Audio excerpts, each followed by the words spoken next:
Hello, everyone. As you're starting to settle in and join the room, if you can just put in the chat box where you are joining us from, and we'll start to get settled in, and I'll welcome Doug and introduce him to today's topic, which is, can OTs become wealthy? We are continuing this conversation all around taboo topics this weekend, aren't we?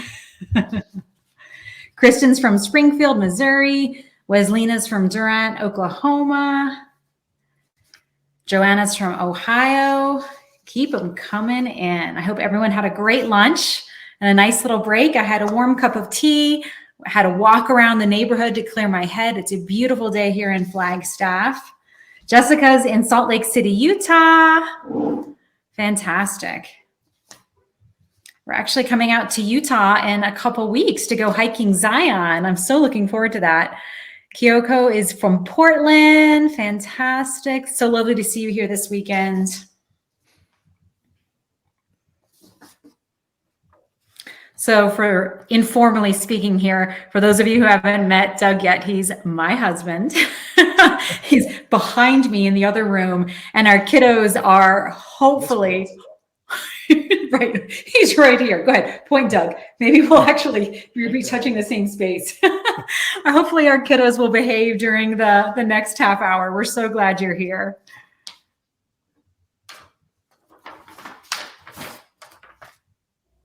Another thing I'd actually love to see in the chat is if you could put in an association or a word or an imagery that you have with when someone talks about wealth. So what's an association you have with wealth?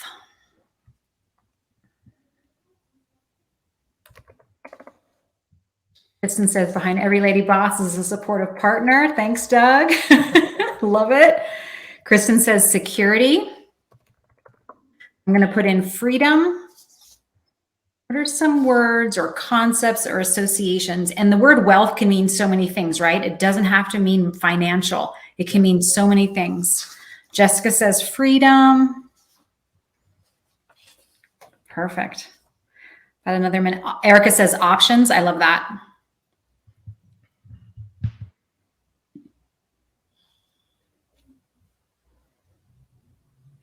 Kyuko says, to be honest, out of reach.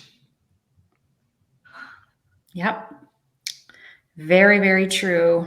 Weslina agrees with options. Okay. All right. Well, it is 1 o'clock on the dot, or 10 a.m. here in Arizona.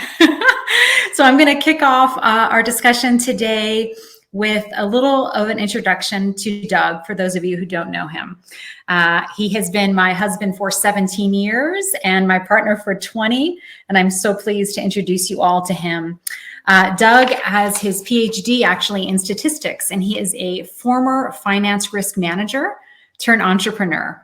He's the owner of Freedom of Practice, where he helps occupational therapists break the shackles of insurance world by starting their own private pay practice.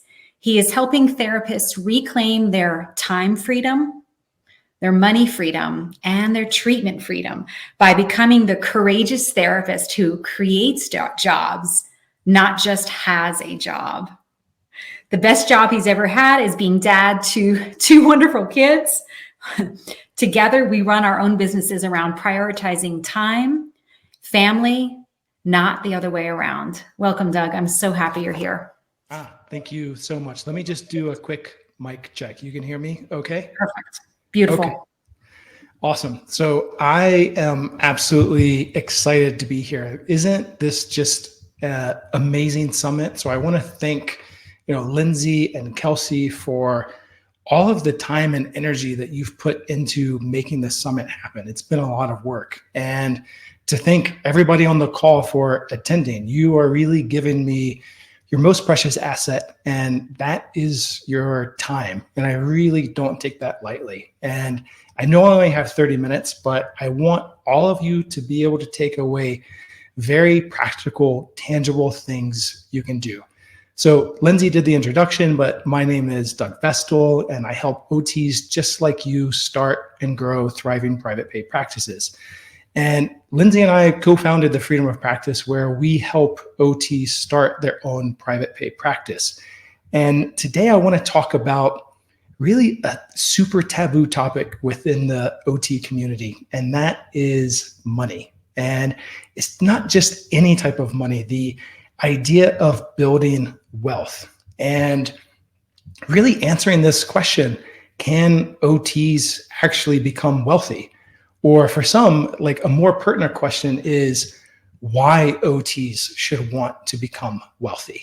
And money is one of these huge taboo topics, just like sex and the bathroom. So people can have an extremely complicated relationship with money. Some want it and they flaunt it, right? Some want it and don't want others to know that they actually want it. Some people despise it and blame it for all sorts of problems. And people can get jealous when they see that others have it and they don't. Money is just super complicated in our culture. And we ascribe all of these assumptions to people that we see who have money. We can think, that just because someone has money that they must be greedy or corrupt, or maybe they're not as caring as we are. And it's easy to have this unconscious dialogue in your head that kind of goes something like, those people suck and they have money. I don't want to suck. So therefore I shouldn't focus on it, because if I do, then I'm going to suck. It's like guilt by association. And what I found is that there's this interesting thing. Most of what we know and think about money, most of what we see other people do with money is completely wrong. And the actual story of money isn't the flashy stuff that you see on social media. It really isn't the doctor who owns 5 cars. It's not the corporate executive who makes millions only to become convicted of fraud. So I want to tell you about this guy. His name is Ronald James Reed. And if you look up Ronald James Reed, you are going to find a Wikipedia entry that reads something like this. So James Reed was an American philanthropist, an investor, a janitor, and a gas station attendant. James lived in Vermont, and he was born in 1921. He was the first high school graduate in his family, often needing to hitchhike miles just to get to school. And his life was pretty unremarkable to those who knew him. He worked as a gas station attendant and a mechanic for, I think it was 25 years. And then after that, he went and worked part-time as a janitor at JCPenney for 17 years. He bought a 2-bedroom house at age 38, and he lived in it for the rest of his life. The people who knew him said his favorite hobby was chopping wood. He lived in Vermont, you have a lot of fireplaces. And no one outside of his close friends knew him. He wasn't an international celebrity. He wasn't a best-selling author. He wasn't a CEO of a Fortune 500 company, gracing the covers of business magazines. He wasn't some celebrity chef mired in scandal in the middle of a midlife crisis. He was just this humble gas station attendant who later became a janitor. That was his life. He was one of those many Americans just going about their life in complete obscurity. But this obscurity was shattered when he did the worst thing possible. He died. Well, actually, to be fair, he died at age 92 in 2014, but his death made international headlines because when he died, he left $2 million to his stepkids and $6 million to his local hospital and library. Everyone was absolutely flabbergasted. How did this humble person, a gas station attendant, a janitor who never made more than the average American salary, how did he accumulate $8 million in net worth? Did he rob a bank? Did he win the lottery? Did he receive an inheritance? No. It turns out that James knew that building wealth is much more about your behavior than it is your income. So he consistently lived below his means. He saved what little he could. He invested it in stocks. And he did this year after year after year while it all compounded over decades to $8 million. And this is what James can teach us is personal finance is not a hard science like many of us think. It isn't all the complicated formulas and allocations and techno speak that you would hear if you turn on like a news channel or listen to your uncle at the Thanksgiving table. No, personal finance isn't a hard science because humans are involved, right? Personal finance is much more of a soft skill. How you behave is much more important than what you know. So personal finance isn't like physics that have these laws and theorems and complicated formulas.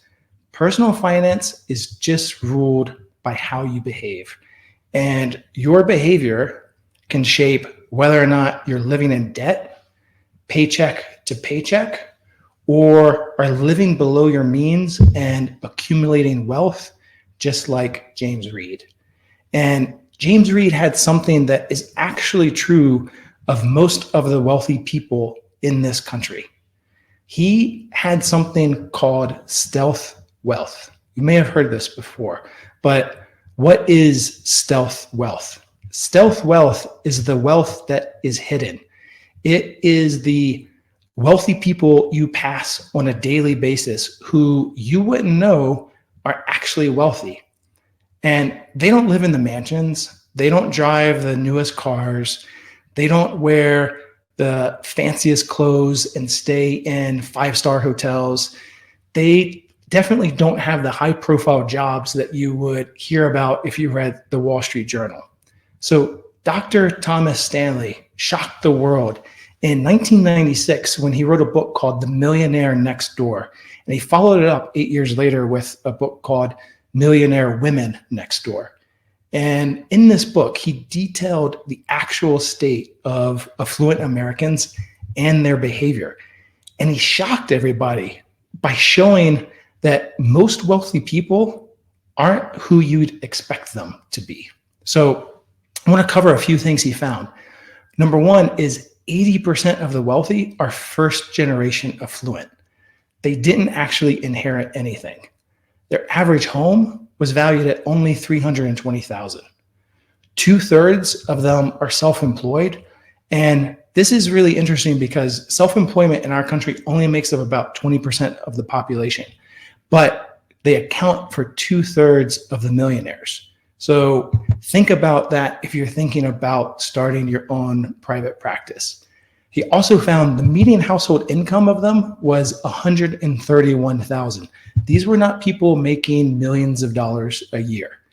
And most of them were in professions that could kind of be classified as dull or easy to overlook. They were things like welding contractors, auctioneers, rice farmers, stamp dealers, and then also professionals such as like accountants or those in healthcare. They also had 6.5 times of their wealth compared to their non-millionaire neighbors. But their non-millionaire neighbors outnumbered them 3-1. So what does that mean? It means they were living in neighborhoods that would not be classified as millionaire neighborhoods, right? They were the outlier in their neighborhood compared to their neighbors, but you would never know it from the way they lived. And that's because they chose to develop wealth instead of acquiring high status possessions. And on average, they saved 20% of their household income each year, right? These were prolific savers. These people, they're not the ones that you're seeing on reruns of MTV Cribs or Lifestyles of the Rich and Famous, if you're old enough to remember that show. They aren't shopping on Rodeo Drive in Beverly Hills. And I think this is where it gets interesting. The wealthy, on average, tend to prioritize living well below their means, while others prioritize spending on high status symbol objects. So you can't see wealth typically, but you can see spending, which is why it's so easy in our culture to conflate the two, right? So think about it. What's the typical response when you see someone driving a fancy car, say like a new Corvette down the street? Most people's instinct is to immediately say, oh, they must be rich, right? We've all done it. But cars, clothes, those material things, those are items that are consumed. They wear out. They lose their value. Once you have spent that money, it's gone, essentially. And so literally the way to think about it, the person driving that fancy Corvette that costs, I don't know, $70,000 new isn't rich. They're actually poor by $70,000 because they spent that money. When most people say they want to be a millionaire, what they typically mean is that they want to spend $1 million. And that is literally the recipe for how not to be a millionaire. So it's interesting. So if these everyday millionaires don't prioritize consumption, then you can ask, like, what's the point of them building up all of these financial assets? What keeps them motivated to live below their means, shun keeping up with the Joneses, and just go about their life quietly? Here's the thing. They know that the biggest form of wealth isn't in the status symbols, but in being able to have control over what they do with their lives. They have the ability to wake up and say, I can do what I want today. And the biggest form of wealth is the ability to control your life. It's the ability to control what you choose to work on and who you choose to spend your time with. So there was this guy, Angus Campbell. He was a researcher, and in 1981, he published a book called The Sense of Well-Being in America, because he wanted to study what made people happy. And so he started this huge research project, and along the way, he found that some people are clearly happier than others. But then he ran into a problem because he found the results were all over the map. He tried to group some people by education, and it didn't work. I think then he tried to group people by where they lived or their geography, and that also didn't work. He tried to group them by their income, but that also didn't explain it. So, like any researcher, he kept at it. He kept trying to find these different combinations to explain it, different ways of slicing the data he was looking at. And that's when he found really the most powerful common attribute among the people who were happy. And he summed it up in his book as, I'm going to paraphrase it, but having a strong sense of controlling one's life is a more dependable predictor of well-being than any of the objective conditions of life that he's considered. That's really powerful, because with this, he found that the biggest lifestyle variable for what makes people happy is having control, autonomy, and agency over their decisions in life. More than your house, more than the things you buy, your level of income, the level of ability for you to control what you do, when you do it, with whom you do it, and for how long you do it is the biggest determinant of feelings of contentment. And brings us back to money, because money's biggest value is the ability to give you some agency, some control over your time. Think about it. If you have a small amount of wealth, then you could afford to take off work when your kid gets the flu without breaking the bank. And that could be of massive value to you, right? If you have a little bit more wealth, it means you can wait for the best job to become available if you get laid off, rather than taking the first available thing. And that completely changes your ability to withstand an absolute huge stressor in life. And if you have 6 months of emergency savings that you've saved up, That means you don't have to work in a toxic environment, and you could actually fire your bad boss, right? Because you have the ability to withstand a prolonged period of time off. Once you start to get a little bit more wealth saved, now you really get to own your choices. They start to become your own. You could move towns without worrying. You could take a lower paying job that's in the exact environment you want. You could take a job that's closer to where you live without having to put up with the long commute. And then really there's being able to retire one day. I don't think we think about it enough, but one day all of us are going to retire, right? We simply can't work forever. And here's the thing. When you retire, you have to still be able to afford to live. So ask yourself the following question.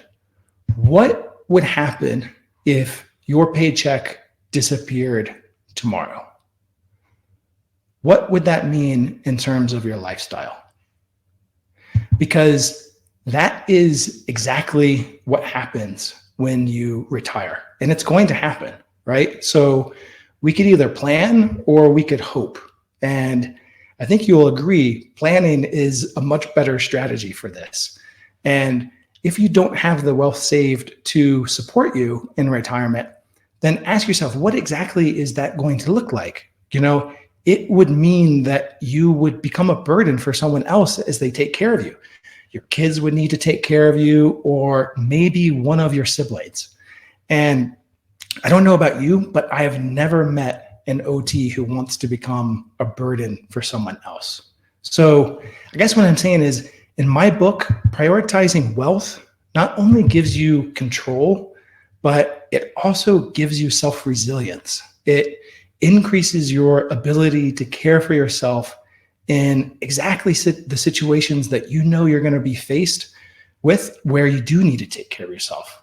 But here's the problem is, as a culture, we just don't talk about this stuff enough. It's shrouded in mystery. So just like vibrators and dilators, this topic really isn't discussed at the dinner table, unless you live with Lindsay and I, and then it's a nightly occurrence. So what I want to do is let's talk about some concrete steps that everyone on this summit can do to build wealth in their life, no matter their income.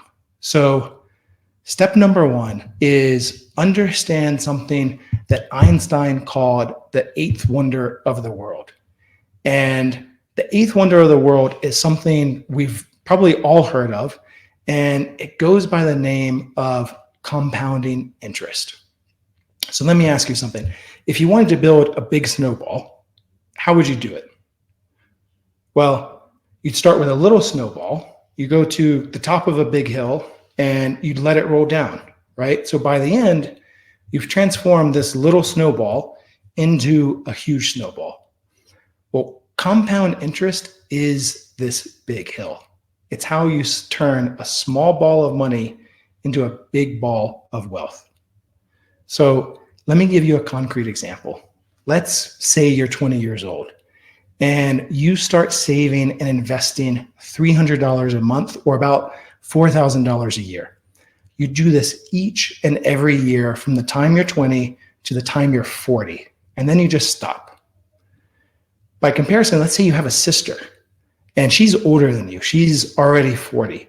So she decides to start investing the same amount, that $4,000 a year, and she does it from age 40 to age 65.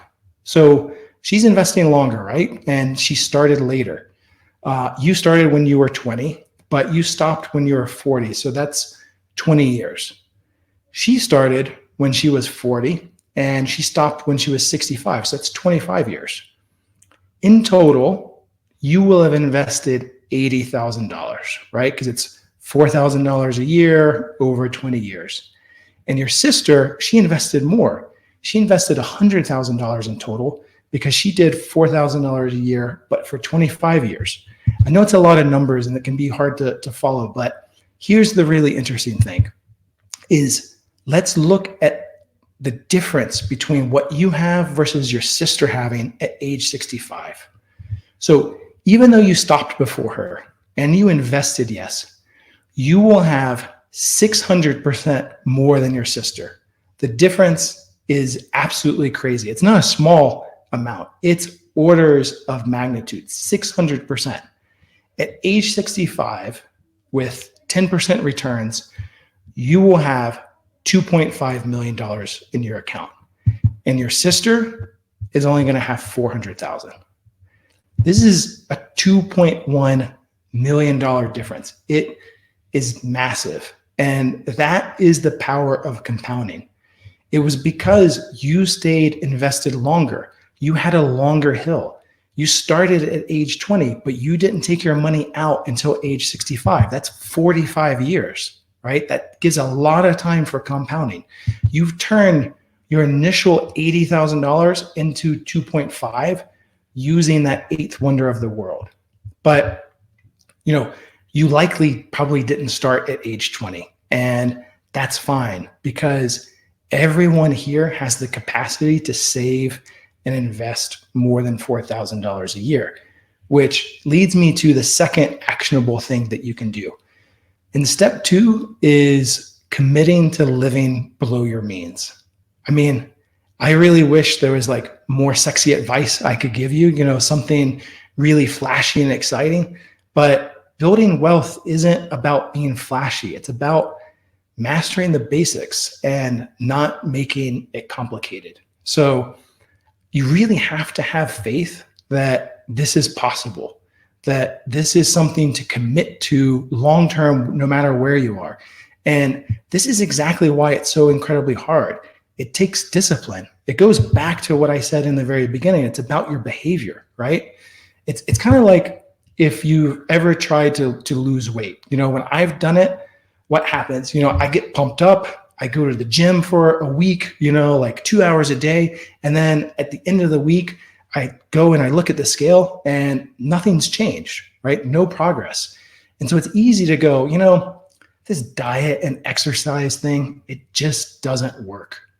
But just like fitness, building wealth takes a commitment to doing tiny things over and over again over the long run. So I hate budgeting just as most people do. It sounds like torture to me, right? It sounds like having to do without. I really don't want to count quarters that are in my pocket. I don't want to feel like I can't go and buy an iced coffee because somebody told me that I need to save like $4. So if you set up your life like that, it can really start to feel like a death by 1,000 cuts. And then it's super easy to lose your motivation because you always feel like you're having to say no. You get, no fatigue. So the biggest way to live below your means is to stop paying attention to nickels when you should look for $20 bills. And this is what I mean. Look at the super big items in your life, things like housing, car, the big categories in your life, and see what can be done there, right? So keep driving your car that's close to being paid off instead of upgrading to a new car where the average payment is $677 a month. There is absolutely no shame in driving a car that's 10 years old but paid off. Today, houses have more bathrooms than occupants. So instead of buying a house with rooms that people don't even go in, why not buy a duplex and write out one apartment while you live in the other side? You'll have someone else paying all or a part of your mortgage, and you can invest the difference. If you are married or have a partner, ask yourself, what would need to be done to live on only one of your salaries and save the other one? And finally, the last step is pay yourself first and automate everything. So you can set up your savings and investing such that when you get a paycheck, before you ever see your paycheck, a portion of it is transferred over to an investing account. And automating is the key to sticking with it long term. Don't try to tell yourself that you're going to save what's left at the end of the month. It almost never works, right? make the commitment to save a certain amount each month off the top. Really, whatever you can do right now, it's fine. And then automate it, set it up, and literally forget about it, right? And then you get to live guilt-free on what's left, right? So let's go back to that original question. Can OTs become wealthy? Well, look, if Ronald James Reed can, then I absolutely think OTs can. No question in my mind. When we decided to call our company Freedom of Practice, we were actually very intentional about it. We wanted to give a path for OTs to obtain like time wealth, money wealth, but also like importantly for us, treatment wealth. So it's not by accident that we say it's best for both the OT and for the client if the OT can see who they want, when they want, how they want, where they want, and for as long as they want. That to us is freedom of practice. It's the autonomy of treatment aligned to an OT's life. And we think private pay gives you this type of freedom, of course. That's been our experience. So I want to end, but money is such a loaded topic. And in Private Pay MBA, which is our online course where we teach OTs how to actually start private pay practice, we actually go in and spend a lot of time talking about money mindset. And so I want to end this by inviting everybody on the summit. You can go to freedomofpractice.com/money, because what I've done is I've taken some of the money mindset training that we have in that course. I'm giving it to everybody for free for attending the summit. Really, I would say this money mindset is super important. So I hope you go to freedomofpractice.com/money, where you'll get the money mindset training that we give all of our OT entrepreneurs, which you can start implementing in your life today. So I really appreciate your time. Thank you, everybody. If there's any time for questions, happy to take them or entertain them at the next session. So unfortunately, there's not time, but we do have some people who have some questions, Doug. So are you going to be able to join us from 3 to 4 this afternoon? Absolutely. Okay. So just so you know, Hannah's wondering, or Kyoto is wondering, can you repeat some of the specific strategies to build wealth? And Sabrina was wondering if you could provide references to the study and the book that you mentioned on what makes people happy and control in life. Sure. Yep. Absolutely. I can do Bring that stuff. And if you guys have any other questions, Doug will be there the entire hour to entertain any thoughts or questions you have. Awesome. Thank you so much. I'll see you on the other side of the wall a little bit later. Bye, everybody. Thanks, Doug.